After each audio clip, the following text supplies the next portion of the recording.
పొన్నం ప్రభాకర్ బరాబర్ తెలంగాణ బిడ్డ, తెలంగాణ కోసం కొట్లాడిండు. ఎవడు పడితే ఏది పడితే మాట్లాడితే వినేటోడు కాదు బిడ్డ.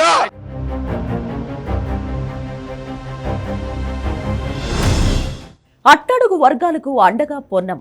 పదవులొచ్చాయని పొంగిపోలేదు. ఓడినప్పుడు ప్రజలను వీడి వెళ్లలేదు.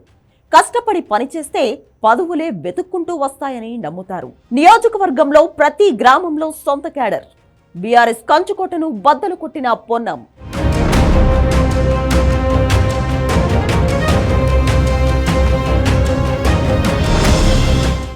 తెలంగాణ కోసం ఉద్యమించారు. సొంత పార్టీతోనే విభేదించారు. ప్రజల ఆకాంక్షలను అధిష్టానానికి వినిపించారు. కాదంటే పార్టీకి తీవ్ర నష్టమేనని హెచ్చరించారు. నిత్యం ప్రజల్లో ఉండే ఆ సీనియర్ నేత పదవుల కోసం పాకులాడలేదు. కష్టపడి పనిచేశారు. ఫలితాన్ని అధిష్టానానికి వదిలేశారు. అందుకే ఆయన్ను పదవులు వెతుక్కుంటూ వచ్చాయి. ఆయనే మంత్రి పొన్నం ప్రభాకర్.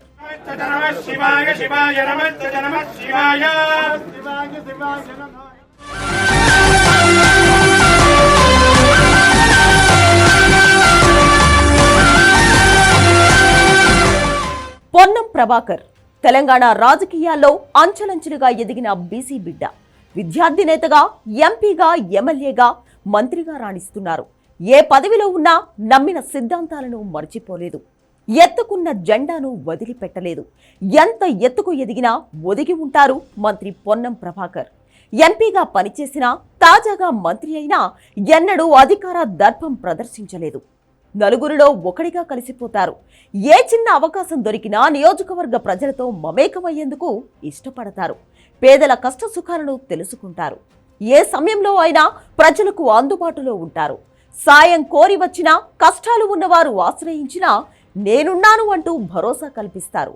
అధికారిక కార్యక్రమాలు లేకపోతే ఎక్కువ సమయం హుస్నాబాద్ ప్రజలతో గడపడానికి మొగ్గు చూపుతారు. నియోజకవర్గంలోని ప్రజలు కూడా పొన్నంను సొంత సోదరుల్లా భావిస్తారు.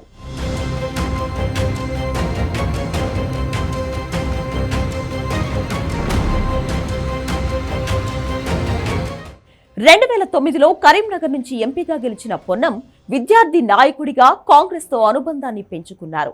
ఎన్ఎస్యుఐ జిల్లా అధ్యక్షుడి, రాష్ట్ర అధ్యక్షుడిగా పనిచేశారు.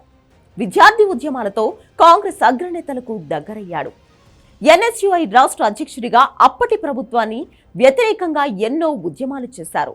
పొన్నం నాయకత్వ లక్షణాలను గుర్తించిన మాజీ సీఎం దివంగత నేత వైఎస్ రాజశేఖర రెడ్డి 2009లో పిలిచి ఎంపీ టికెట్ ఇచ్చారు. వచ్చిన అవకాశాన్ని పొన్నం ప్రభాకర్ ఏమాత్రం వదులుకోలేదు. కరీంనగర్ పార్లమెంటు నియోజకవర్గం మొత్తం తిరిగారు. అన్ని గ్రామాల్లో తనకంటూ ప్రత్యేకంగా అనుచరులు తయారు చేసుకున్నారు. స్వరాష్ట్రం కోసం కాంగ్రెస్ నాయకత్వంతోనే విభేదించారు. తెలంగాణ కోసం ఢిల్లీలో పోరాటం చేశారు. పార్టీ ఎంపీలను ముందుండి నడిపించారు. ఎన్నో త్యాగాలు చేశారు. 2014లో తెలంగాణ రాష్ట్రం సిద్ధించింది.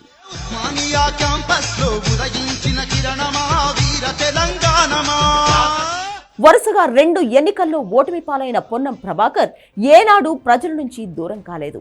ప్రజల మధ్య గడిపారు.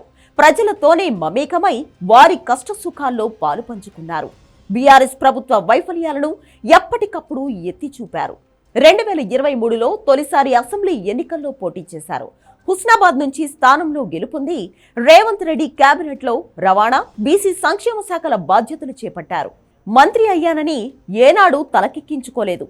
ఎంపీ అయినా, మంత్రి అయినా అదంతా ప్రజల ఆశీర్వాదంతోనే సాధ్యమైందని వినమ్రంగా చెప్పుకుంటారు. పదవులు వచ్చాయని పొంగిపోలేదు. రాలేదని నిరుత్సాహపడలేదు. కష్టపడి పనిచేస్తే పదవులు వాటంతటవే వస్తాయని నమ్మే వ్యక్తి పొన్నం ప్రభాకర్.